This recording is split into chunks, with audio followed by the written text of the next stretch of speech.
दिल्ली में फतेहपुरी मस्जिद से लेकर लाल किले तक हर दरख्त पर हिंदुस्तानियों की लाशें लटकी हुई थीं और इसी दिल दहला देने वाले मंजर को देखकर खैराबाद के एक आलिम का ज़मीर जाग उठा, जिसने कलम उठाकर अंग्रेजी हुकूमत के खिलाफ जिहाद आजादी का वो तारीखी फतवा लिखा जिसने पूरी सल्तनत बरतानिया को हिला कर रख दिया। फिर क्या था, अंग्रेज उसके ताक़ूब में लग गए और 30 जनवरी 1859 को खैराबाद से गिरफ्तार करके लखनऊ की सेशन कोर्ट में बगावत का मुकदमा चलाया, जहां उन्होंने कोई वकील नहीं किया, खुद अपनी पैरवी की।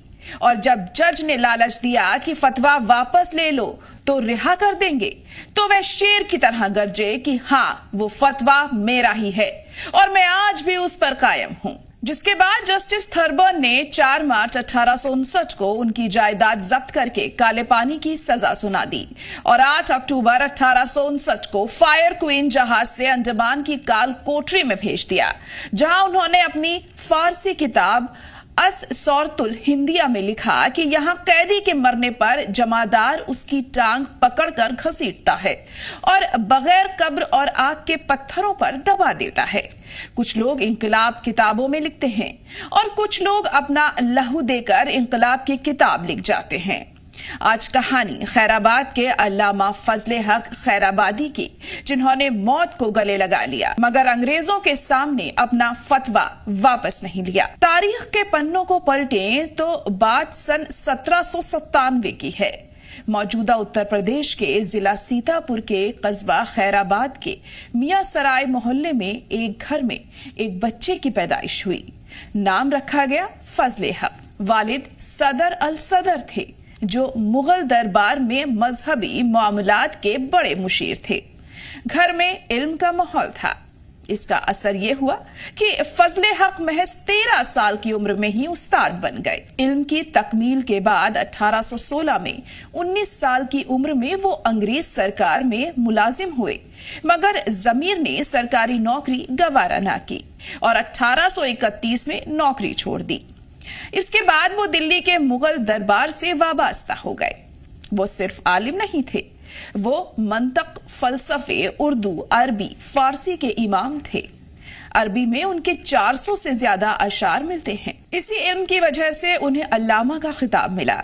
कहा तो ये भी जाता है कि मिर्जा गालिब का पहला दीवान भी अल्लामा ने ही तरतीब दिया था। फिर आया सन 1857, जब ईस्ट इंडिया कंपनी के जुल्मों की इंतहा हो गई। कारतूसों में गाय और सुअर की चर्बी की खबर ने पूरे मुल्क को आग में झोंक दिया।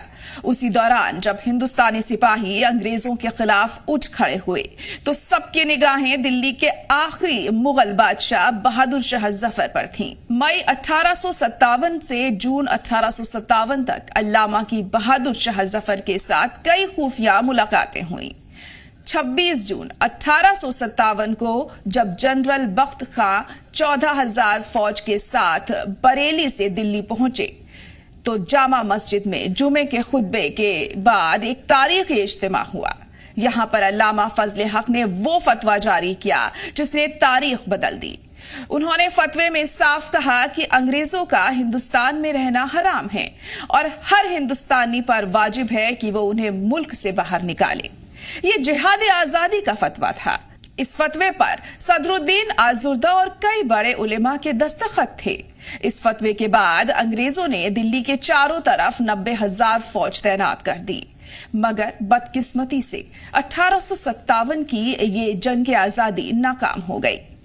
अल्लामा दिल्ली से बचते बचाते अपने वतन खैराबाद लौट आए। अंग्रेज उनके ताक़ूब में थे। 30 जनवरी 1859 को उन्हें खैराबाद से गिरफ्तार कर लिया गया।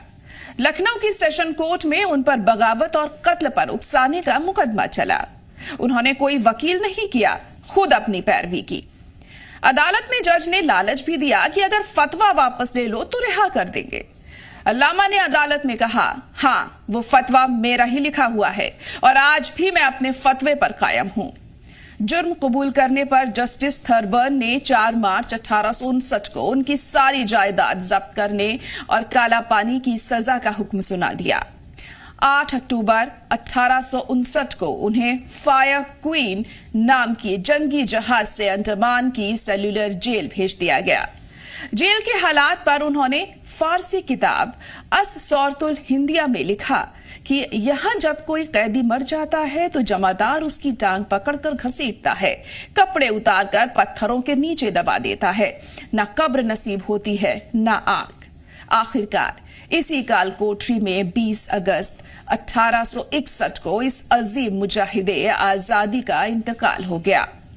अल्लामा फजले हक खैराबादी ने अपना सब कुछ इल्म, शोहरत, दौलत और जिंदगी इस वतन पर कुर्बान कर दी। उन्होंने अपनी किताब अर रिसाला अल सौरतुल हिंदिया में 1857 के दर्द को हमेशा के लिए महफूज कर दिया, जो आज भी दुनिया की कई यूनिवर्सिटीज में पढ़ाई जाती हैं। जब तक हिंदुस्तान की तारीख में 1857 के सिपाहियों का जिक्र होगा, तब तक अल्लामा फजले हक खैराबादी का नाम सुनहरे हर्फ में लिखा जाता रहेगा।